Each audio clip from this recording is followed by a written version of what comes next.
our education work is really ramping up these days. I think it's somewhat related to COVID in that teachers are realizing it's good for kids to get out of the classroom sometimes, and so we're having a lot of interest in our education program these days. So Denny's going to tell us all about that. All right, thanks, Denny. Hi, everybody. I don't need any introduction. Most of you don't know about my checkered past, I suspect, so that's probably why I don't need an introduction, because I've never given one. Today I want to do a number of things. First of all, I want to talk a little bit about the program and how it developed over historical times. In fact, we're going to go way back in history, my history, to show you where I'm going, where I'm coming from with the program. And then after that, I'm going to be showing you a few little pieces of our education trunks. I brought along the 7 new ones. Do you want the lights off, or you want to leave them on? Are they all or nothing? This side or this side? Let's see what happens. Okay. That's probably better, isn't it? You see better? Yeah, let's do it that way. Is it going to be okay with the camera? Great. Okay, all right. We have, so I've got about 7 different trunks out here tonight. We may be visited by some people in costume just a little later on. There's a lot of things that I want to show you that are just little pieces of it, but I want to do that toward the end of this little presentation. I want to do to kind of show you what the historical process has been going on.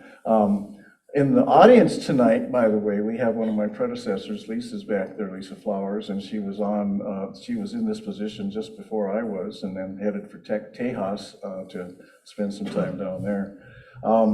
And we have a lot of folks here who've helped me a whole lot. The Roberts sitting back here are education chairs, and I'm not sure what I would do without them, because there's a lot of things going on in this process right now.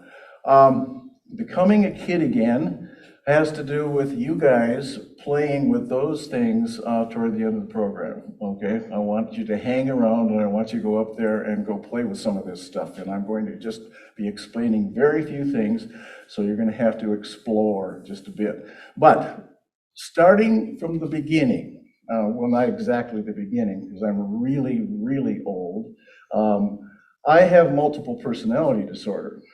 And so I had to do something with that, and back in the wee hours of maybe the late 70s, I decided to jump into a costume, called myself Critterman, and the rest of it is a story that goes to 3,500 school assembly programs in 49 states, traveling like crazy all the time. So I started out as Critterman. This is in doing a number of programs as Critterman, and eventually Critterman evolved or devolved, in whatever case you'd like to make, into Doc Wild, because it's a very long story, but I lost the federal trademark to the name Critterman because my lawyer died, and who was supposed to re-up the thing when it came due, and then the company went belly up, so there were no records, and so nobody took over for it. So somebody in Texas called me up one day and said, "You can't use Critterman anymore." That's okay. This is more. It works better for me to be Doc Wild. So with the multiple personality disorder, what I did was I jumped into costume, and I used a lot of tricky stuff, talking about white-tailed deer and moose and elk, and sometimes grizzlies, and then I decided to branch out a little bit and get historical and be the lost voyageur who gets lost in not only lost in space but lost in time, and comes and emerges from a time warp about 200 years later, and he's totally bewildered with the rest of the world. But that evolves into a story about him learning how to look at the world from a different perspective, of a Native American who saves his life, and then happens to be a medicine person who teaches them a brand new way of looking at the world, a worldview. And then I decided to die and become Dr. Death. Dr. Death is sort of a corpse, a Grim Reaper type corpse who gets wheeled in on a slab to box Toccata and Fugue in D minor and talks about soil and recycling and how death is just as important as life in the cyclic processes of things. So it's not a popular topic. I don't do it terribly often, but it's kind of fun. And then I decided, since I was from Minnesota, don't you know, and I did my master's work on loons, then I developed my Swedish accent, yeah, and became Dr. Lunacy. And Dr. Lunacy talks about loons and how they fit and how important they are as an indicator of the top end, at the very top of the food chains in aquatic systems. And the health of loons basically is the health of lakes where they live. And then, Professor Avian Guano. He emerged later, probably was hatched, I suspect. And then it's when taking advantage of the only real talent that I have, which is doing bird songs, so I can this sort of thing. And I use that to entertain and educate kids. And then what I learned in that whole process, I also did one called The Mad Herbalist, by the way, who had just been sampling too many of his plant medicines, but that one, it was a disconnect, so I disconnected it. What I learned in the process, which isn't much, but I did learn some things. For one thing I learned in the process of doing this, so all over the United States, was that John Muir was right. Everything in the world is connected to everything else. I defy you, sitting here tonight, to think of two things that aren't connected somehow or other in circuitous ways or 7 degrees of separation or whatever. Some people might say politicians are completely disconnected from reality, but when reality hits, it bites. And so there's a direct connection when reality bites. John Muir was right. That's one thing I did learn. And then the other thing I learned in the process of doing all of this is that we remember what we feel. Long-term learning is not an intellectual process. It's a heart process. And I've used this process a lot with the kinds of things that I've designed for kids, because you have to grab them emotionally in order to get connected. When emotions are connected to stuff that you want them to learn, you become inseparable from each other. And so you remember what you think back in your own lives. What was the time when something that happened to you where you were saddest or happiest or angriest or scaredest? Those are the times that you will remember that feeling, and I guarantee you what was happening else at that time, including the scene, will be vivid in your memory. It's because your emotions were involved and they were connected to something that was happening to you. So one thing that I figured out was that that sometimes humor and unpredictability really work. Most of you are sitting there now. Being unpredictable, of course, means that you can't become comfortable. And when you can't become comfortable, then you have to watch me because you don't trust me anymore. And so that means that I might be able to say some things that you could remember. And so I've used humor and unpredictability, a lot of syllables, and a lot in my work. And the feeling level stuff is important. I mean, lots of little tricks. I used to teach storytelling to teachers for Lesley University for about 10 or 11 years. And one of the things that I taught was what you can do with your voice volume. For instance, if you really want to capture someone's attention, you whisper. And most of you at the time when I started whispering, you were looking around and all of a sudden this is the motion that I saw. And so those are the kinds of things that I use in the teaching process. When I'm the teacher and the kids aren't learning directly, which is what we're getting to here. Outdoor experiences make us happier, healthier, and smarter. Lots and lots of empirical evidence and studies that show that this is exactly true. So outdoor experiences make kids smarter. Stories are in our DNA. When we look at a campfire, we're looking at a campfire and someone's telling a story. This has been happening for how long? Looking at a campfire and listening to a story. Probably somewhere around 100,000 years or so. And I think that that's actually why television works, and that's why screens work, because there's a flickering light out of which is coming a story. And I think that our DNA is programmed to that. So stories really work. Most of the indigenous cultures that in all over the world have earth and fire and air and water as the main components of creation.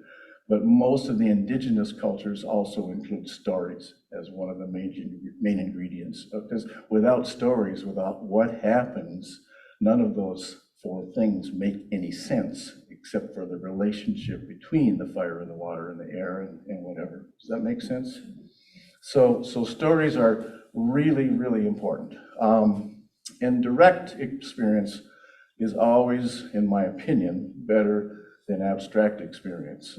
We have a lot of abstraction in our culture when it comes to an education system. We teach generically. We teach people all the same things that are taught in Delaware and in our schools in Montana.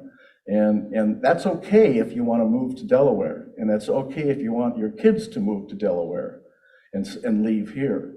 But you don't bond to where you are and learn where you live.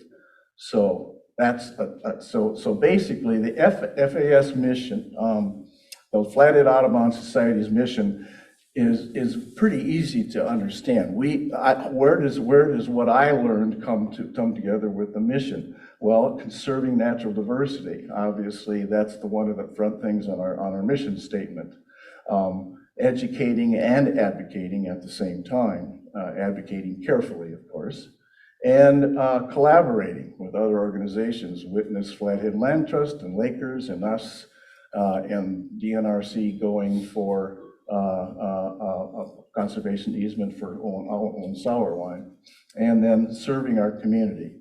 The connection to the community, to me, is one of the most important things. I'm actually working on a book about that, about talking about education as a 24/7 process that happens when kids spend that time in school, which is 20% of their time. The other 80% of the time they're spent out of school. And so what happens in that 80% of the time just completely overwhelms, in some cases, what happens in the school system. And yet school systems are in charge of all education. Education happens all the time. It's not just the school systems. So, place-based education. Let's see, I'll back up a little bit. Place-based education is where I ended up. We live here. And the reasons that I am an advocate of place-based education, because it's in your face. It's here, it's right in you, it's direct, it's now. It's multi-sensory, it's interactive. It isn't just a screen that has sound and vision. It has smell, and it has taste, and it has touch, and it has interaction. It has the place that you live has all of those things. The screen, the abstract screen, does not. A sense of belonging. When you learn a lot about where you live, what you know is what you learn to love. And what you learn to love is what you will also protect and have a sense of ownership. And so that's what the actual beauty of place-based education is, that you get all of those things by learning about here. All of your lessons, instead of being abstract about somewhere else, they're right in front of you. Does that make sense to you? I mean, it's just, the closer to local you are, the more it matters. Where are our friends? Here. Where's our environment? Here. Where do we get our food? Here. Everything about here is about us. So the bottom line lesson here is that education should be on the order of we are here now. And that's what I'm trying to use in the processes that we're using in the education division of Flathead Audubon. So why birds? Why would birds work for this? Any idea? Well, they're pretty. They they sound pretty. I can't, my voice and my lips are dry. Anyway, they are the original farmers. They take seeds and they fly somewhere and they poop. And that means that they get to farm, and basically plants are where they are because of birds, basically. Wind perhaps to some extent, but birds had a lot to do with it. And they are also rodent control. How's the idea of being neck deep in mice sound to you? All over the face of the earth. Not very good. So they're rodent control. They also are insect control. There are 10 quintillion insects in the world as I speak right now. And not all of them are friendly. And what happens when there's that much of anything and they can reproduce as fast as they can, you need some sort of control mechanism. And birds are a major part of that, along with other insects and spiders and bats. Those 4 things, if they were removed from the system, some people have estimated that our world would have 3 weeks, because insects reproduce so fast they would eat all the vegetation on the planet in that short amount of time.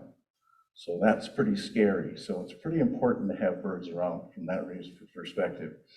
They are also the first responders of the cleanup crew. This is a magpie on a kill. A lot of times when magpies find a kill, I think I mentioned this the last time I did a program here. This is kind of an interesting side note, though.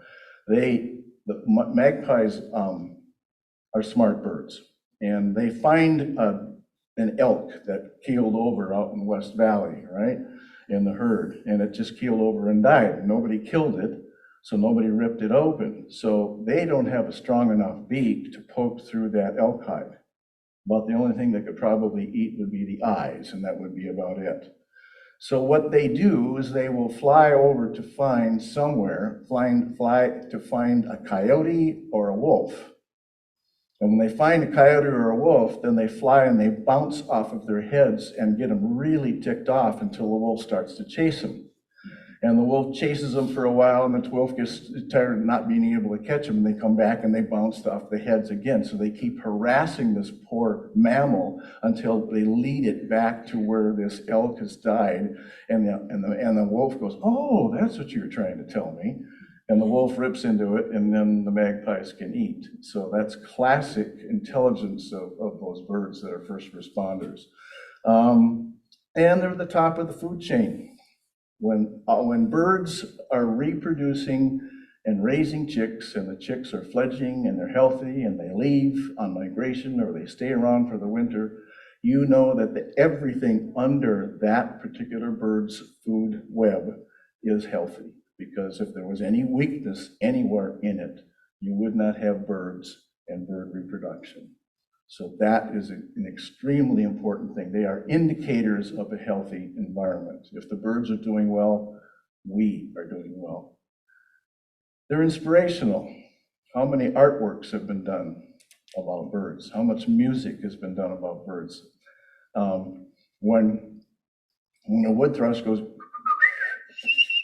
I gotta get some water. When they do that, the first thing I think of is Mozart doing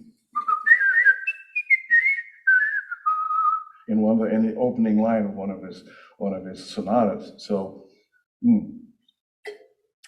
I think birds invented music, and we copied. So those are the reasons that birds are really important. But the reason that they're important to us in the education part of the world is that they are everywhere. You cannot go anywhere on this planet and not find birds. That's the cool thing about birds. They're accessible. There's something that is always there that we can use as a lesson. And that's the cool thing about teaching, using birds as the entry point for all sorts of lessons about conservation and diversity. And then along came COVID. We were doing lots of programming and we were doing a lot of things in person, and of course we can't anymore. So when COVID comes along, the world goes virtual, and we go virtual here, which we're sticking with because it happens to work. There are people who for some reason can't make it in person to these places, and so it's a great thing. And so we decided we had to make lemonade. And making lemonade for me as the educator for Flathead Audubon meant that I had to go virtual too. Not my preference, because again, it's abstract versus direct, and it's impersonal versus personal. But we had to do it because that's what we had. And so I developed a lot of remote programs. We did remote programs from here, videos, narrated PowerPoints, new learning kits, which most of the new ones are over there. And here's what it amounted to. We now have 18 learning kits. And we have 8 of them within the last 2 or 3 years that are brand new. A lot of them are connected to a new 7th grade process that we have, and I'll talk about that in a minute. The online YouTube videos, and I encourage you to go online, either go to our website and click wherever is it under education these days, or where is it right now? Yeah, you can, right on the front page. Right on the front page. Look for the word videos with underline. And if you click on it, you're going to go to YouTube and you're going to find the videos that we produced over the time of COVID. And those things we did them because that's what you could do during that process. And so we have a trilogy, Birds Rock. How many people have looked at Birds Rock on YouTube? Okay, a few of you have. It's pretty fun. Professor Avian Guano is the narrator, and he's been studying birds a little too long, and it shows. But he's a German professor of ornithology who has a slight accent, but he's been around here long enough so that he's understandable. And he talks about how all those cool things that I just mentioned about birds and why they're important.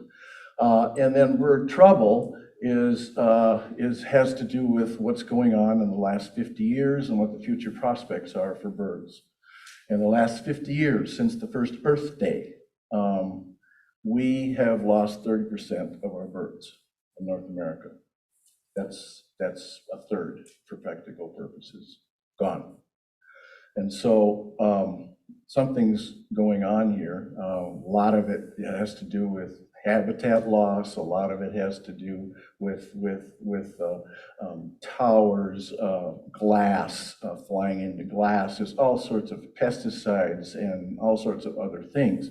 And Bird Trouble is the downer. Bird Trouble talks about what's wrong, how many birds get killed by different kinds of things, where the big impacts are. But it also isn't a complete downer, because it's basically about a little bit about what we can do about that. But they are in big trouble, and it's often really good to understand the problem before you can go about solving the problem. And so that's the reason they did that one. It also has a large section about the scientific method, which is missing in our culture. People do not think scientifically anymore. They don't understand evidence. They don't understand how facts and evidence are woven together. And so I spend a lot of time, and this is, largely for the kids that are going to see this, about how to think scientifically. And I use examples from history on that. And then the last part of that one is what the future prospects are, what's going to be happening in the next 50 to 100 years to the birds in our area, and it's not a pretty sight. The forecast, if things don't change, and they're changing already, so that's good, but if things don't change, we're going to be missing 26 species of our birds in Flathead County in the future. Some of those birds are some pretty spectacular ones, especially the ones in the alpine, because the alpine is what's going away here. And then finally, the third one is called bird help, and bird help is about the empowering one. Okay, this is about what we can do about these problems, and there's a lot we can do about these problems, not just on the grand scale of politics and world change and climate accords and all sorts of things like that. Also, what you can do in your living room. Also, what you can do with your windows at home, et cetera, et cetera. There's a lot of things that we can do, and so this is the positive one about what we can do about the problems that birds are having.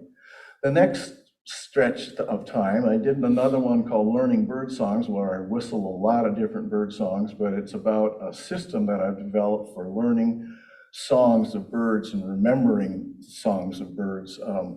Kind of a binary key kind of a thing. You'll have to go, it's basically a PowerPoint that has been videoized, and it's narrated by me, and I do a lot of the bird songs I'm talking about.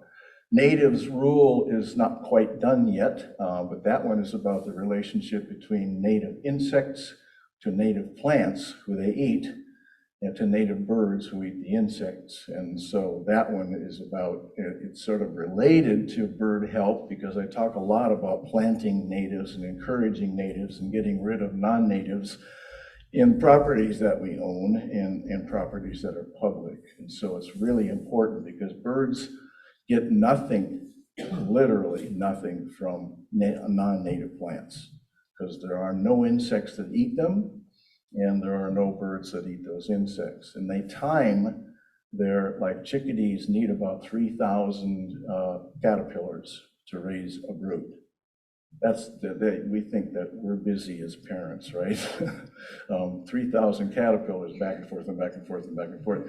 But they time that need for that much food when they're feeding chicks. They time that with the hatches of certain kinds of caterpillars that are native insects on native plants. And that happens with almost every species in one way or another. So that's why it's so important to deal with, to encourage native plants, because when you have native plants, you have native insects, and you have native insects timing their hatches and helping the birds who have adapted their hatches to the hatches of the insects. Does that make sense? Okay. And then another one on sandhill cranes, voices from the Eocene. Sandhill cranes are pretty special. And how many people have been out to the West Valley ponds and watched the cranes in the fall? I mean, it is an absolutely spectacular sight. I did count 700 of them one time standing in one spot. I think Dick Walker counted at least 600 one time when he was out there. A lot of birds, and it's a cacophony. And when they come in at night to roost, it's really spectacular. So it's something you need to see. And then some new scripted PowerPoints that we developed for some of the trunks, ospreys, ancient fisher birds, buried brains. That's basically kind of what I did for a program last March, I believe it was, about the intelligence of birds. Winter birds of prey, which is a new trunk of ours that is going to be attached to a field trip, and also spring waterfowl migrations, same thing, field trip. So lots of standalone programs too as well. I do a lot of programs just on people ask me to come and talk about birds, to talk about the wonder of birds, talk about some other things. So I think I probably did somewhere in the neighborhood of 18 or 19 standalone programs just since the first of this year, so in the last 10 months. And then also all of these things that we developed during COVID that are, there's a caveat here.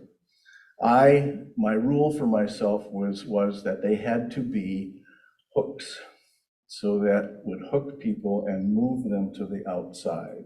The important thing to me was that virtual and remote screen watching is transitional, something that grabs people and says, hey, get out there and look at this for real, because it's even more fun when you're out doing that. And so getting them outside is the issue. Well, with that in mind, to our credit, Flathead Audubon has always gotten people outside. We do at least a couple of field trips every single month of the year. Pretty close to that. At least that's the average that we do. And that's a lot. But that is largely, it serves mostly adults. And so we still had a difficult time reaching the kid programs. Okay, so we decided instead of starting with a program and going from there, why don't we start with a field trip and work backwards? And so what we would like to do, and the programming that we're developing now is this is a field trip that we really would love people to have. And so how can we make sure that the students who go on this field trip are ready for it when they go on the trip? And so where do we start? Well, I should tell you that the most frightening things to Americans. This is a list that I'm quite sure is true. The most frightening thing, one of them is public speaking, right? How many people love to do that? Just Keanu, that's it. Public speaking is literally, it's people are more scared of that than they're scared of death. And in a lot of cases, public speaking doesn't sit well with a whole lot of people. So death is the second most scary thing to humans in America, in the American people. The third, I'm quite convinced, the third most scary thing to Americans is seventh graders. And so we decided, actually Tom and Cindy and myself and Pam and Gail and the other people from the education division, when we were doing our education committee work, we decided let's go for somebody that nobody wants to work with. And actually a close second to seventh graders is eighth graders. And so those middle school kids tend to be at a time in their lives when their peer group is everything. And they're trying to make this transition by growing hair in strange places and doing all sorts of growing up kinds of things. Not the least of which is because their tailbones haven't completely healed yet. They haven't completely fused. It's very difficult for them to actually physically sit on a chair for very long. And so, hey, you know, I like public speaking and I'm not scared to death. I did a character called Dr. Death, so why not go for seventh graders and eighth graders? And so that's what we decided to do. And the things that we decided, right now what we're doing, and we started this process and started to hype the process. By the way, number 5 is spiders and snakes and bats, oh my, right? That's in terms of what people are afraid of. So we decided to go ahead and do a 7th and 8th grade bird education sequence, and following Montana core standards, the things that 7th graders have to learn. They're supposed to learn most of their life science in 7th grade. So it makes sense to do this with 7th graders. And in 8th grade, they learn about earth sciences and physical sciences. So we developed a sequence. And we started with the field trips that we wanted everybody, when we wanted people and students in classes to bond to their place, that we were looking for the most spectacular things that we could find in the Flathead Valley that have to do with birds, because obviously we're Audubon, right? So we looked for the spectacular things. One of them in the fall. What do you think the most spectacular thing in the fall is around here? Those cranes. Right? Okay, how about winter? What happens around here in the winter. When we're doing the routes in Lower Valley, who's sitting on the telephone poles coming from far, far north? All the birds of prey, yeah, in the winter. In the early spring, the Lower Valley, the Lower Flathead River system is full of literally thousands, if not tens of thousands of swans and geese and other waterfowl. And so that waterfowl migration in the early spring is the most spectacular thing. And we live on a migration superhighway here. I don't know if you know that or not, but our valley isn't just an isolated valley. There's the Mission Valley, there's the Bitterroot Valley, there's the Lemhi Valley, there's the on and on and on, all the way down to Utah. And when you go to the north, that Rocky Mountain Trench, which is a system of valleys, mountains up here, valleys down there geologically, it goes to the Yukon. And so if we get an updraft in the fall from the southwest that hits the mountains here, Dan and a whole bunch of other people are sitting up on the ridge saying, boy, isn't it cool to see golden eagles fly below you as they go by at 100 miles an hour. And so there's and in the springtime, the opposite is true. The valleys become clouded with migrants coming through the valleys. So a lot of the small songbirds don't migrate that high, they migrate lower. And ospreys come in and songbirds come in by the droves in the lower valley systems.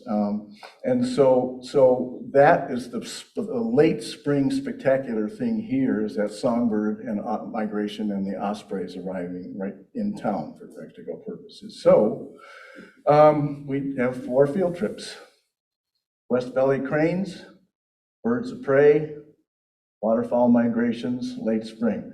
7th graders for the first 3, and we wait for 8th grade because the things that we want them to do in our special area for observing ospreys and songbirds, which is called Owen-Sauer line.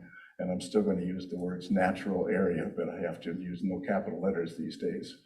But it is a natural area, and it's an important place, and I'll talk about that in a minute too. So the sequence is this. I go to the school and do a class presentation. It's usually, sometimes it's about the wonder of birds. Sometimes it'll be about sandhill cranes. Sometimes it'll be about winter birds of prey. Sometimes it'll be about waterfowl. But I do a program for them to get them hooked into the idea of what's coming next, which is referring them to the videos and PowerPoints that their teachers can play from our website or YouTube. You can go directly there too. And then we leave with, when I go to the presentation, I leave a learning kit. And the learning kits have all sorts of other things in them that will reinforce what we want them to be able to do when we get out in the field, on a bus, stopping at certain places and watching birds. And so that process is just basically a sequence that prepares them for the idea of getting outdoors and having direct experience with where they live. And we want them to be hooked into this, so we pick the most spectacular things we could find about that. So that's what we do. Participating schools right now are Evergreen, West Valley, Smith Valley, Cayuse Prairie, Fairmont, Egan. They're all small schools, and that was by design because up until just recently, District 5, Kalispell, which represents a big school system, 9 elementary schools, a massive junior high and 2 high schools, a huge system, had a very strict field trip process where each group, each teacher in each school mostly got to do like 2 field trips a year, and that's it. And they do the ones that they've kind of always done. And so making inroads into that was kind of difficult. But now, just recently, SD5 has this new grant called the Transformational Learning Grant, which is multi-millions, I believe, and it is about, and it's huge. And we have a new coordinator for that. I don't know if any of you remember Ben Young, who was on our board for quite a while as a teacher at Glacier High School, biology teacher.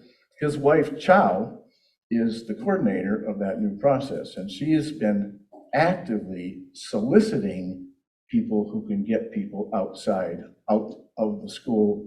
The whole idea of transformational learning is to get them out experiencing real life out in the community. And so we're starting to get hooked into that. And I got to tell you, honestly, considering my time constraints, it's scary.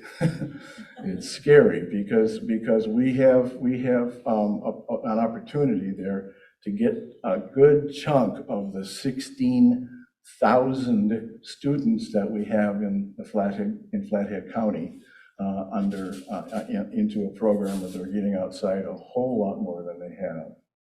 So that's where we are. That's how we got where we are right now with this. Fairmont Egan went out just a couple of weeks ago, and they sent me this just about 3 days ago. They sent me this. So I'll see if they want to play it. Since we like the field trip. We are hardly ever quiet for a whole hour at once, and Denny approached teaching us in a For a unique whole way. hour. He did a lot of bird calls, and he was really funny. He showed us birds that I didn't know existed. He was really nice, and his bird calls were awesome, and he was really funny and generous for letting us use those really expensive binoculars. I liked sneaking up on the great blue heron. I thought it was cool to see the flocks of birds, even though I see them every day. It was cool to know what they were. It was cool seeing the eagle on the power line and being able to see it through the scope. I didn't know St. Hill cranes existed. I didn't know that there was an Audubon Society in Kalispell, and I didn't know about the sandhill crane movements. I thought it was really cool that people had donated the land so people could watch birds. I really liked how we saw the birds that use sandhill cranes. I learned from Denny that the female red-winged blackbird doesn't choose a partner based on the mate, it chooses the partner based on the nesting area. I thought it was cool that we saw about legal, and I like knowing that they represent America. Thank you, Denny. Bruins out! The Bruins from Fairmont Egan. This is my little fan club from there. They make field trips make an impact, big time. They really do. And these kids they were just happy to get out of prison. Because, they're serving a 12 or 13-year sentence in a sensory deprivation tank, for crying out loud. It's called school. And so, in 2023, fifth grade high school mentors, we're starting a new program. Actually, I've got a little piece right here that we're going to use. This was originally developed for our Rhodes Scholar Grandmas and Grandpas program. And the Rhodes Scholar program we do in the summertime is with intergenerational groups. And this is a little booklet that we use, which is called Becoming a Woods Detective. And it's about developing observation skills in the woods in a quiet kind of a way. So we're going to try to organize that around having high school mentors working with small groups of kids, and also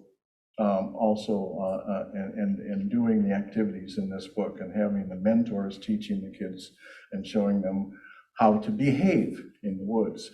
And so that's going to be coming up next. That's something yet to be developed. And then we also have high schoolers doing advanced placement research in Owen Sauerwein. And actually, we have one of those people with us tonight.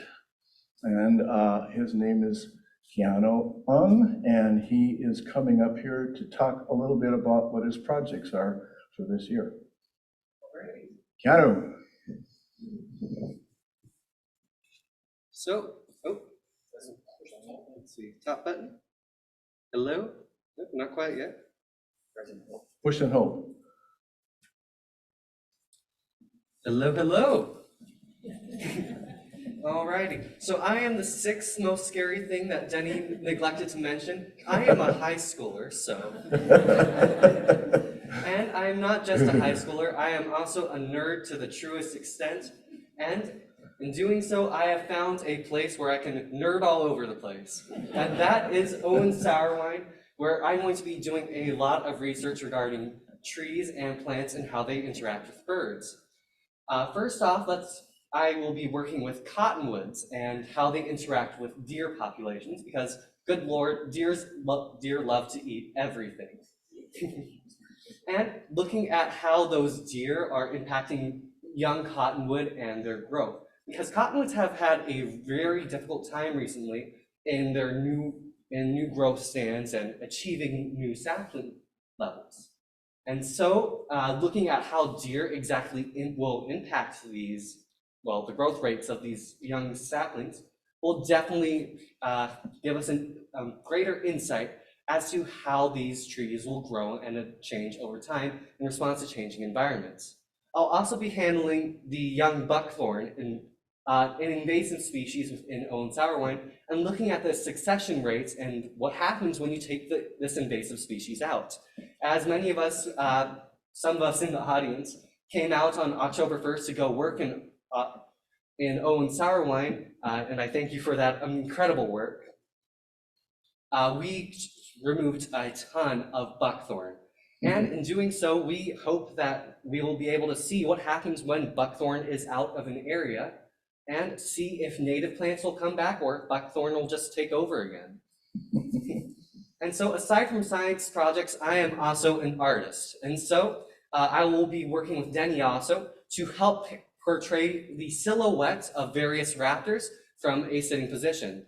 As many of you probably saw, Denny has created a wonderful series of raptor silhouettes of birds in flight, and we will be working on a second series of bird silhouettes, but this time they will be sitting down instead of majestically soaring in the air. Alrighty, and I think that's about it for me, so thank you very much. Thank you, Kevin. Thank you, sir. I'll pass off to my co-host. Okay, thanks. And then finally, an exciting new opportunity. And then I'm going to show you a few things to be looking for up here, and then you get to go play, okay? The new opportunity happens to be what Corey mentioned before, and we have hot off the presses a short video espousing the value of Owen Sour Wine Natural Area. So take it away.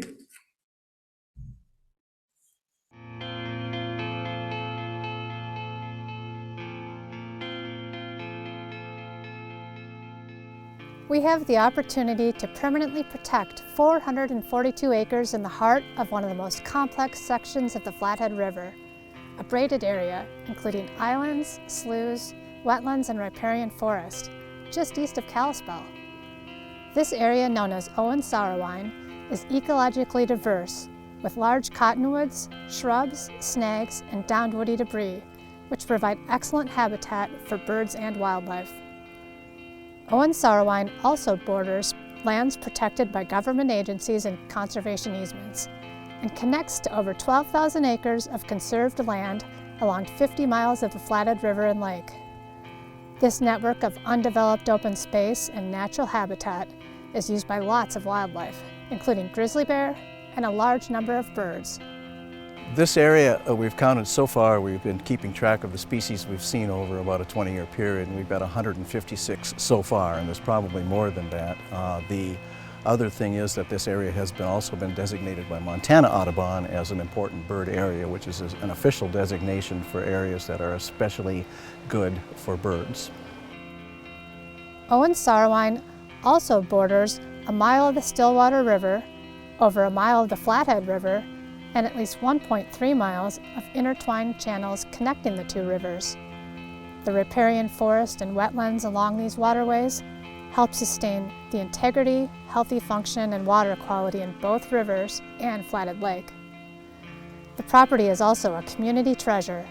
It's less than a mile from the Kalispell city limits, and I see people down here just enjoying all kinds of recreational activities, from just hiking to nature walks to birding, hunting. The area also provides opportunities for conservation education for local schools. Kids each take something different away from their field trip experience at Owen Sour Wine. It reminded me of taking walks with my dad when I was little, so that was really fun. I really like seeing the nature and some of the birds and the Stillwater River? I really like the trees, mainly. The ones that curve around and make an arch I think that's beautiful. Despite its natural and community values, Owen-Sarowine has another purpose. Yes, Owen-Sarowine is state school trust lands. It's lands that were set aside when we became a state to support free education in the state of Montana. This particular section Owen-Sarowine is on is supporting K through 12, and DNRC is the entity that manages these school trust lands here in the state of Montana. For the past 40 years, Flathead County, Montana, and Flathead Audubon have held leases and licenses to allow Owen-Sarowine to be managed as a natural area while providing some funding for schools. However, a long-term solution to ensure the natural habitat of Owen-Sarowine remains intact, as well as provide substantial funding for schools, has been sought for years. Flathead Land Trust has proposed to purchase a conservation easement on Owen-Sarowine as that long-term solution. Without a conservation easement, the future of Owen-Sarowine is not secure, because DNRC is obligated to consider other uses of the property to generate revenue for Montana schools. These uses could include cabin sites, agriculture, grazing, timber sales, or residential or commercial uses. Flathead Land Trust is proposing to purchase a conservation easement on Owen-Sarowine because of the amazing conservation values that we have here. This section of the Flathead River is the braided section of the Flathead River, has so much diversity, so much natural habitat, an amazing section of our Flathead Valley. It's been used for decades by numerous people from school groups and enjoyed for educational purposes and just for the peace and quiet of nature. You can help permanently protect Owen-Sarowine and support Montana schools by donating to the project online or mailing donations to Flathead Land Trust.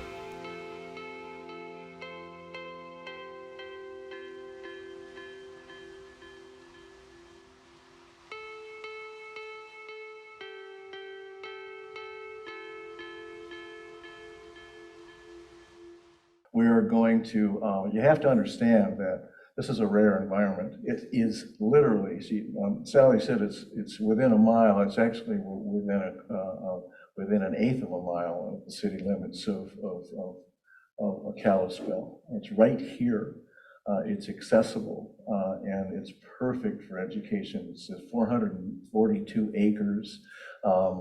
It's less than 1%. River bottom land, Cottonwood river bottom land is less than 1% of the state of Montana. It's a very rare environment. We have lots of prairies, lots of mountains, lots of flat valleys, but we don't have a lot of riparian, riverine areas in the state of Montana. When you consider that most of the places like that have houses on them and developments and businesses on them, it becomes even more rare as a thing. So the fact that we still have this and it hasn't escaped us somehow is almost magical. And so we're really, really looking forward to you helping out with making this a reality.